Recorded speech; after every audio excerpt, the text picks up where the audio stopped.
When I was in college, I had my very first girlfriend, my first romantic relationship. And I had fallen in love. And in my heart and in my mind, I knew that she was the one that was for me. She was going to be with me for the rest of our lives. I had finally found her. And so I would leave her little notes in her mailbox. We didn't have text messaging back then. So I would leave her little notes in her mailbox in her dorm. And I would say, "You're the best girlfriend. You make me so happy." I would send her emails. "You make me so happy." And I thought for a moment that everything was going to be wonderful for the rest of our lives. And then one day we broke up and she didn't make me happy anymore. I wonder if any of you can ever relate to that story. I wonder if any of you have ever put your happiness, your joy into someone. And maybe it wasn't a person, maybe it was a thing, maybe it was a job, maybe it was a vacation place, maybe it was an experience, maybe it was a gift that you were given.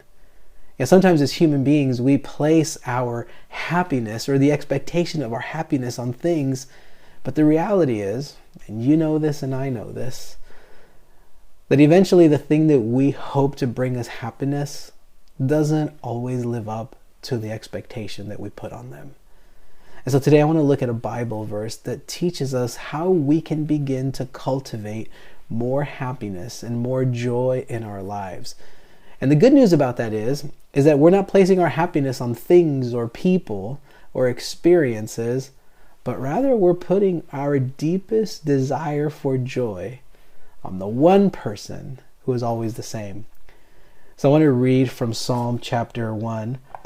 And here's what the Bible says. "Happy are those whose delight is in the law of the Lord, and on his law they meditate day and night.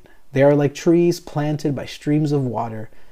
They yield their fruit in its season, and their leaves do not wither." When the Bible writer was writing this, he uses the word, happy are those who meditate or delight in the law of God. Now, when David was writing this psalm, up until that point, they only had the first 5 books of the Bible. And our Hebrew brothers and sisters still call those first 5 books of the Bible the Torah, which is a Hebrew word for the law. So what David was actually saying is, happy are those who meditate, who look at the stories and the verses and the passages in the Bible and use that to begin to cultivate a deeper happiness and joy.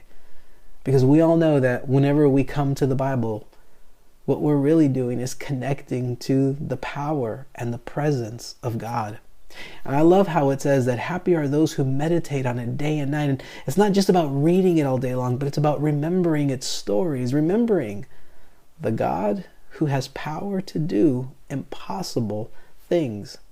And what I really love about this passage, it says that you can be like a tree planted by the streams of water, which yield their fruit in season, and their leaves do not wither. It gives us this imagery of a tree. I don't know about you, but as these storms that come through the Midwest, oftentimes houses will be torn down. Sometimes trees will, but for the most part, our trees keep standing. And the reason for that is because a lot of these trees have these deep roots that even when the winds come, the hail, the storms, the hail may take off parts of our roof, but the trees, they keep standing strong and tall. And that's because their roots go deep. We don't see it. It's like an iceberg. We only ever see the tip of an iceberg, but we don't see what's going on below the surface. We don't always see what's happening below the surface of a tree. Well, if you want to cultivate more happiness in your life, the Bible gives us a prescription. It says you must be like a tree planted by water. For us, we know that that is a symbol for Jesus being the living water. Whenever we come to the presence of Jesus, you have that nourishment for your soul, which is like the roots of your life. Happy are those who meditate on the goodness and the wonder of God. And I love how that verse ends. It says, you will yield its fruit in season, and their leaves will never wither. I don't know about you, but that is great news. There are times in my life where stress has been so high, where the expectations of work life, of family life, of so much going on that it feels like my leaves are withering. But the Bible's promise that if we can just remain connected to the source, which is Christ, our leaves will not wither. So I want to encourage you today, as you go through your day, as you wake up tomorrow, I want you to begin to think, well, how can I be more intentional about connecting to that living water? How can I be like that tree whose roots go so far into the earth that even the storms of the Midwest cannot tear it down? Blessings to you. We'll see you next time.